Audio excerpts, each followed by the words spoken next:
नमस्कार। नेपाल टेलिभिजन हेरेर बसिरहनुभएका सम्पूर्ण आदरणीय दर्शक महानुभावहरूमा काठमाडौँ महानगरपालिकाको दैनिक टेलिभिजन कार्यक्रम हाम्रो काठमाडौँको आजको श्रृङ्खलामा यहाँहरूलाई स्वागत छ। दर्शकवृन्द, कार्यक्रममा हामी काठमाडौँ महानगरपालिकाले महानगरपालिका क्षेत्रभित्र गरेका विभिन्न गतिविधि एवं जनचासोका विषयहरू प्रस्तुत गर्ने गर्दछौँ। दर्शकवृन्द, काठमाडौँ महानगरपालिकाले फोहोर मैला व्यवस्थापनको समस्या समाधान गर्नको लागि कुहिने र नकुहिने फोहोर बेग्ला बेग्लै सङ्कलन गर्ने भएको छ। काठमाडौँ महानगरपालिकाले साउन 1 गतेदेखि फोहोर सङ्कलन गर्दा कुहिने र नकुहिनेलाई बेग्लै सङ्कलन गर्ने भएपछि आम महानगरवासीहरूलाई कुहिने र नकुहिने फोहोर बेग्ला बेग्लै राख्न समेत आग्रह गरेको छ। काठमाडौँ महानगरपालिका क्षेत्रभित्रको फोहोर व्यवस्थापन पछिल्लो समय जटिल बन्दै गएपछि काठमाडौँ महानगरपालिकाले कुहिने र नकुहिने फोहोर बेग्ला बेग्लै सङ्कलन गर्न थाल्ने भएपछि आम महानगरवासी समक्ष महानगरपालिकाले अनुरोध गरेको छ। काठमाडौँ महानगरपालिकाले कसरी उठाउँदैछ त कुहिने र नकुहिने फोहोर, यो विषयमा तयार पारेको रिपोर्ट प्रस्तुत गर्नेछौँ।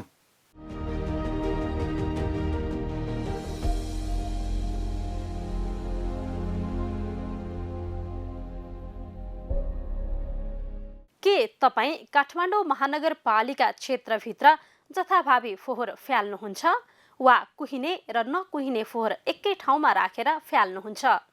यदि यसो गर्नुहुन्छ भने तपाईँ काठमाडौँ महानगरपालिका मार्फत कारबाहीमा पर्न सक्नुहुन्छ र तपाईँले जरिवाना स्वरूप महानगरपालिकालाई 500 रुपैयाँ बुझाउनु पर्ने पनि हुन सक्छ।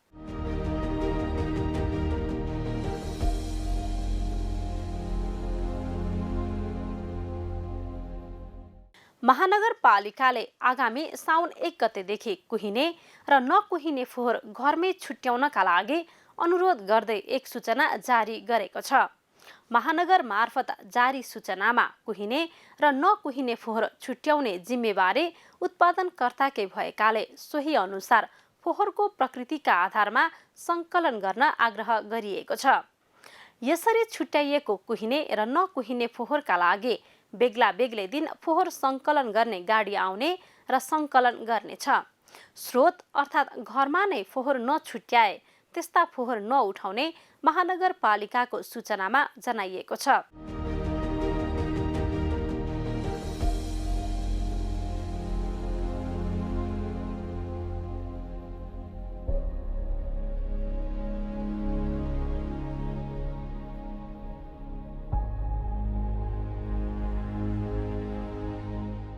कुहिने र नकुहिने फोहोर एकै ठाउँमा राखेमा प्रत्येक पटक 500 रुपैयाँका दरले जरिवाना हुने सूचनामा जनाइएको छ। फोहोर सङ्कलनका क्रममा फोहोरको पृथकीकरण नगरिएको पाइए हरेक पटक जरिवाना गरिने महानगरपालिकाले बताएको छ। महानगरपालिकाका अनुसार फोहोर छुट्याउने जिम्मेवारी उत्पादनकर्ताकै भएकाले पनि यस्तो निर्णय गरिएको हो।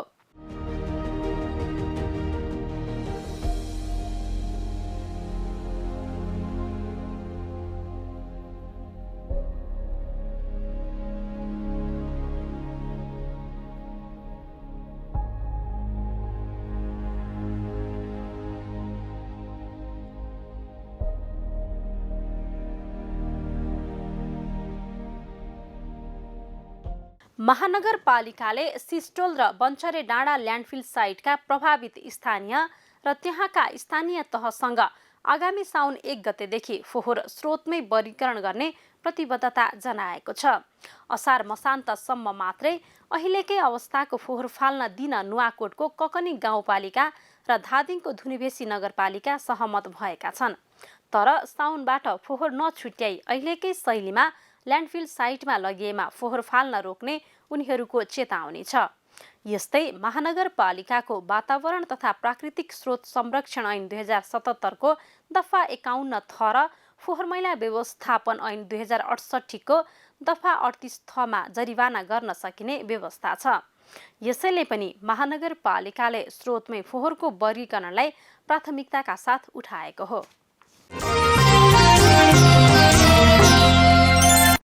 दर्शकबिन, काठमाडौँ महानगरपालिका क्षेत्रभित्र जथाभावी पार्किङ गर्ने, जथाभावी सवारी साधन राख्ने गर्नाले सडक अस्तव्यस्त भएको छ। सवारी जाम बढ्दै गइरहेको छ। फुटपाथमा हिँड्ने नागरिकहरूलाई सहज भइरहेको छैन। त्यसकारण त्यसलाई सहज बनाउनको लागि काठमाडौँ महानगरपालिकाले जथाभावी पार्किङ गरेर राखिएका सवारी साधनलाई नियन्त्रण पनि विगतदेखि गर्दै आइरहेको छ। काठमाडौँ महानगरपालिकाले त्यस्ता जथाभावी पार्किङ गर्ने, जथाभावी राख्ने सवारी साधन नियन्त्रण गरे पश्चात गरेको जरिवाना कसरी सङ्कलन गरेको छ र यसलाई व्यवस्थापन कसरी गरिरहेको छ, यसै सन्दर्भमा तयार पारेको अर्को रिपोर्ट अबको पालोमा।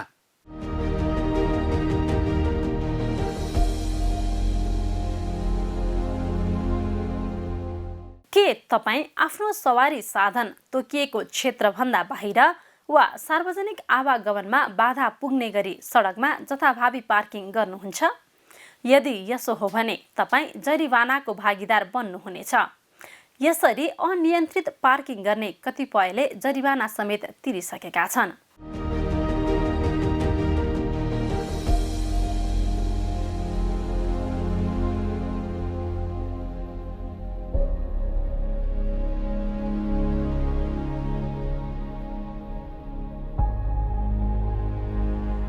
काठमाडौँ महानगरपालिकाले सार्वजनिक आवागमनमा बाधा पुर्याउने साथै जथाभावी पार्किङ गरिएका 2 पाङ्ग्रे सवारी साधन अन्तर्गत मोटरसाइकललाई नियन्त्रणमा लिई जरिवाना लिँदै आएको छ।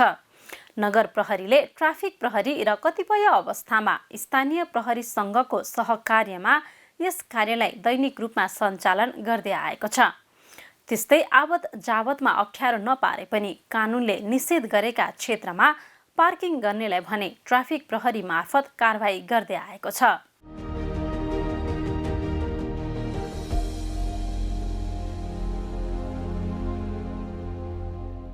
सवारी आवागमन नियमित रूपमा सुचारू गर्नका लागि ट्राफिक प्रहरीको प्रत्यक्ष भूमिका रहेको हुन्छ। ट्राफिक प्रहरीको सवारी व्यवस्थापनको यस कार्यलाई प्रभावकारी रूपमा सञ्चालन गर्नका लागि भने नगर प्रहरीले सहजीकरण गरिरहेका हुन्छन्।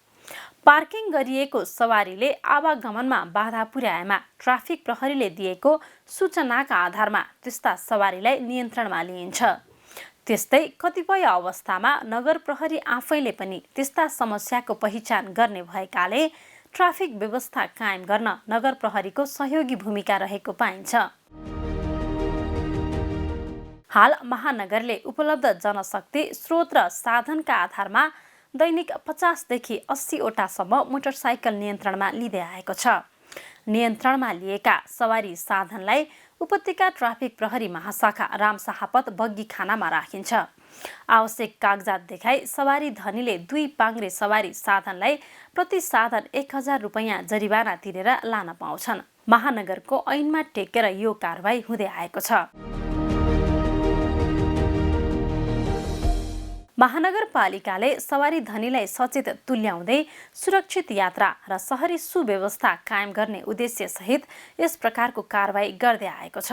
सवारी चालक आफै सचेत बनुन् भन्ने सोच रहे पनि लापरवाहीका कारण कारबाहीको संख्या घटेको छैन। मोटरसाइकलको संख्या थपिँदै जाँदा कारबाहीको संख्या पनि बढ्दै गएको छ।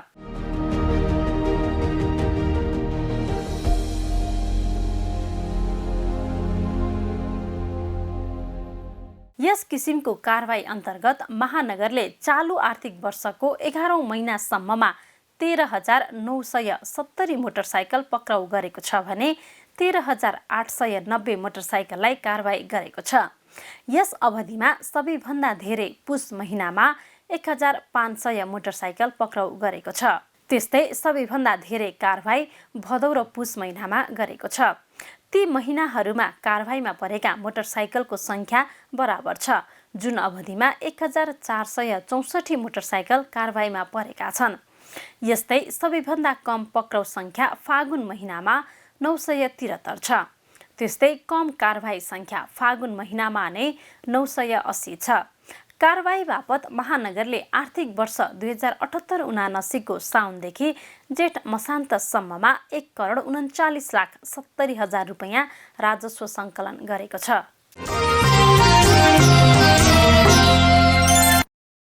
दर्शकबिन यिनै प्रस्तुतिसँगै आजको कार्यक्रमको निर्धारित समय सकिएको छ। भोलि पनि नयाँ विषय र प्रसङ्ग लिएर आउने नै छौँ। तबसम्मका लागि सम्पूर्ण टिमसहित म वैकुण्ठ भण्डारी बिदा चाहन्छु। काठमाडौँ महानगरपालिकाको गतिविधि समेटेर तयार पारेको कार्यक्रम हाम्रो काठमाडौँ मात्र नेपाल टेलिभिजनमा हरेक दिन साँझ 6:25 बजे र पुनः प्रसारण बिहान 10 बजे हेर्न नबिर्सनुहोला।